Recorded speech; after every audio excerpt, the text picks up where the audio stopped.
with that, we are on to our next topic, having left suffering anyway behind. And we're on to breaking the line and breaking the narrative with Ron Padgett, Sharon Olson, Rita.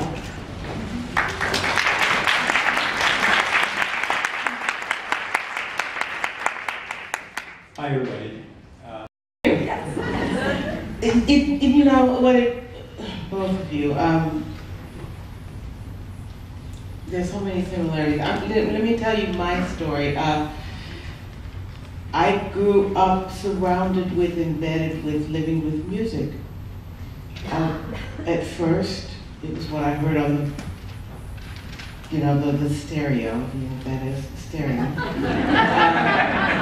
And it could be blues. It could have been a flute sonata, depending on what mood my father was in. And we would interpret it according to that mood. And as soon as I could, and I grew up in the church where that four-line thing was just there. But another four-line thing was also there, and that was the blues, which is a very different kind of four-beat line because the last line changes and gets shorter or longer, but it extends that four-beat thing. It makes it something different. So that was also embedded in me. When I started to read poetry, it was about the same time that I began to play a musical instrument, which was the cello. Kind of weird, but okay. I played the cello. I like the sound of the word. I had no idea what it looked like until I am glad to this day that I did play the cello because I could wrap myself around the music and I could pull it out. It was both those things. But I began to read poems and I recognized that wonderful hymn-like quality of many poems, the quatrains, that were reassuring and at the same time very sad and very joyous, all of that together. And then came jazz. And I'm doing this through music because I do believe that we embody those rhythms very easily as human beings, that we breathe them, and that many poems are using, we can call it the beat, the iambic, or we can talk about quatrains, but we embody that measure, the four-beat measure, and everything else is a riff off of that measure, and it tells us something that doesn't come through in words. So along came jazz and came poems that did something entirely different. I'm going to read you a little poem because it always changes for me. It's a poem by Langston Hughes called Dream Boogie, which he wrote, I think, in 1951. It plays off of, I'll try to emphasize, it's in mostly quatrains, but it also plays as there's a quatrain, there's a three-line stanza, a couplet, and then it goes back. So it keeps playing off of what we accept as, oh, there's no wire, what we accept as just the given. Dream Boogie. Good morning, Daddy. Ain't you heard the boogie-woogie rumble of a dream deferred? Listen closely. You'll hear their feet beating out a, you think it's a happy beat? Listen to it closely. Ain't you heard something underneath like a, what did I say? Sure, I'm happy. Take it away. Hip hop, bebop, ma, yeah. Now this poem, it starts with that quatrain. You hear it, all the dream deferred. Then it goes to this tercet. It takes something away. It takes a line away of life. And then a little couplet. You think it's a happy beat. Goes back to the quatrain. Listen to it closely, and you heard something underneath like a, interrupts it. So that you have to catch your breath, right? And then this one single line, what did I say? And then it goes back to that. It doesn't even go back to quatrains or anything. It's a 6-line stanza. Sure, I'm happy, take it away. Hip hop, rebop, bop. and then the word yeah is spelled out with little dashes. Y-E-A-H. So, yeah. So what he does, besides making us all move, and I see is that he orchestrates our feelings. He maps it out, and he makes us breathe with him, dance with him, you know, and all of that, though, I think comes off of, you could say, a rebellion or a riff off of that standard and the 4-beat measure of the blues or the hymns. When I hit that poem, and I was a teenager, it just, kind of, the top blew off of things for me in terms of writing, because I had already heard it in jazz, but I hadn't thought that you could actually do it on a page. The one thing that I find that poetry does that no other written art form can really do is that it can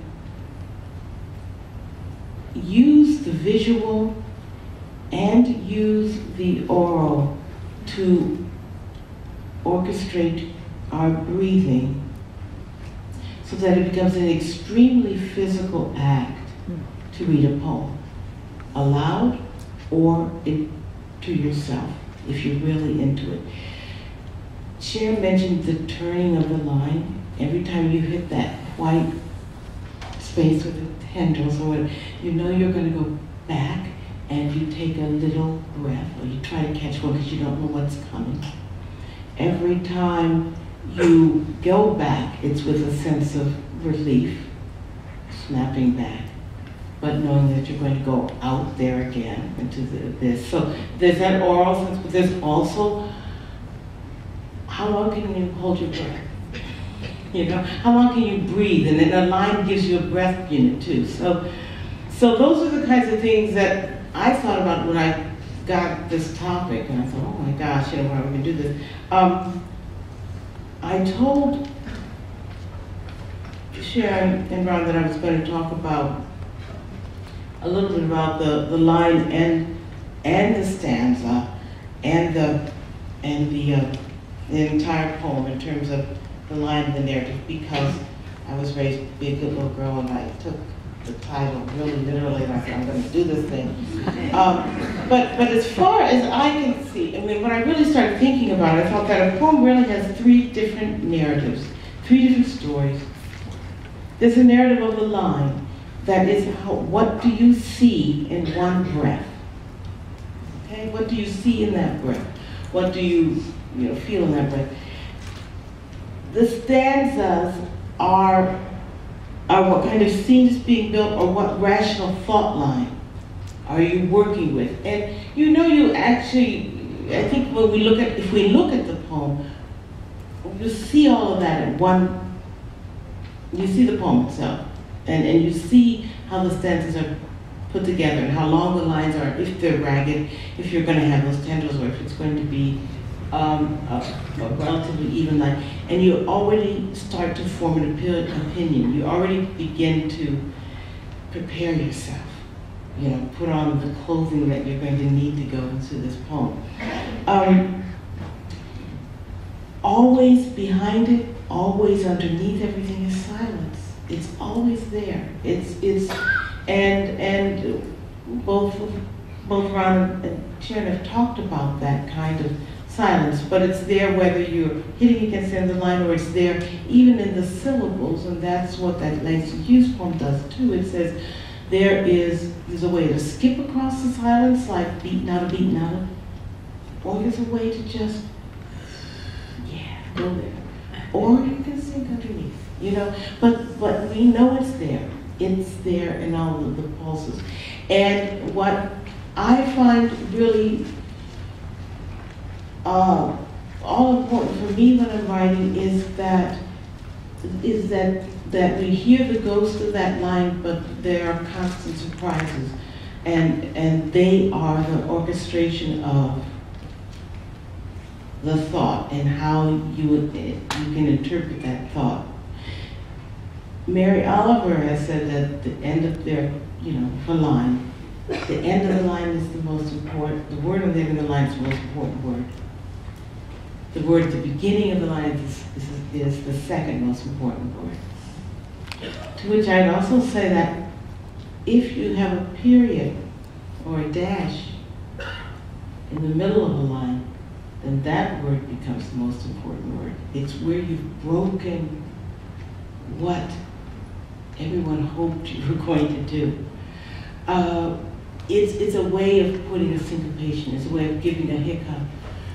And I think that when we got to the point that there was a printing press and we could actually read things, we could actually play with the visual sense of what a poem is, at that point, the hymns began to break down because we had a way now of saying, okay, we see it now, what else do we see? And then we get the scattering across the page, and all of that is telling us that our standard line, our storyline of our life is being fractured or syncopated. What jazz does is induce irony into the world through something that is unsaid. The irony comes in the riffs, the irony comes in the syncopations. And in free verse, I think what's so incredibly powerful about free verse and what makes it not free at all is the way that it induces irony or the second thought, let's put it that way, by changing up the line. So, yeah, I guess it happens to me often actually, even poem works, is that I might not start at the beginning. I might start 2/3 of the way through the right-hand side of the line. And when that happens, I see the whole poem. I mean, I see the shape. I don't have the words yet.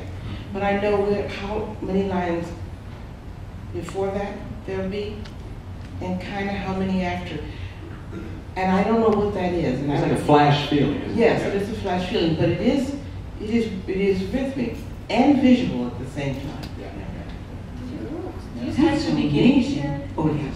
I try to start Exercises I give my students that they hate is to take a poem of theirs that they're working on and they think it's fairly solid, because that's important, and to fold it in half vertically, and to cut it in half, and then to write 2 new poems. From that, they hate it. They hate it, but then they love it at the end. What happens is that it's a way of, and I thought of it because you were talking about and whether you didn't want to be too obedient. And sometimes we can fall into that habit of, put the of at the beginning of the sentence, or at the end of the sentence, or cutting it in half.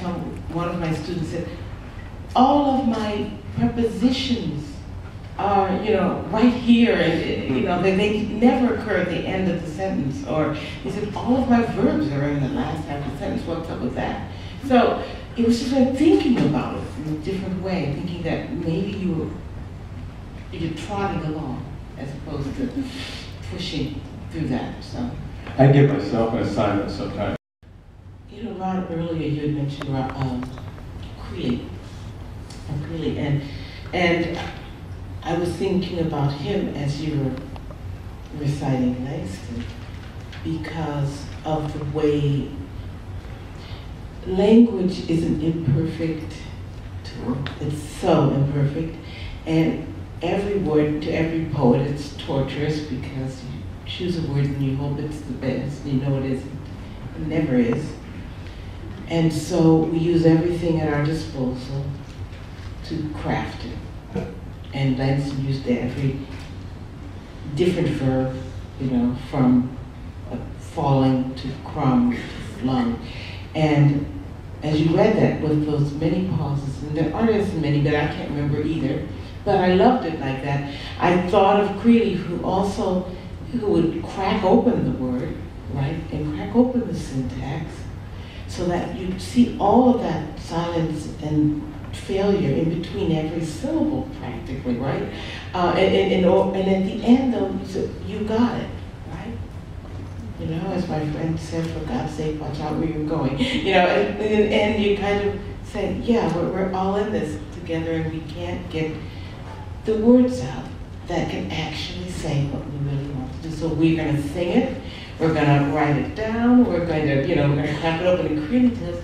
That's so amazingly, because he goes right down to the syllable, and yet you see the whole sentence. As you said, the sentence is still making love with the syllables. Yeah, yeah. The beautiful thing about Bob's poems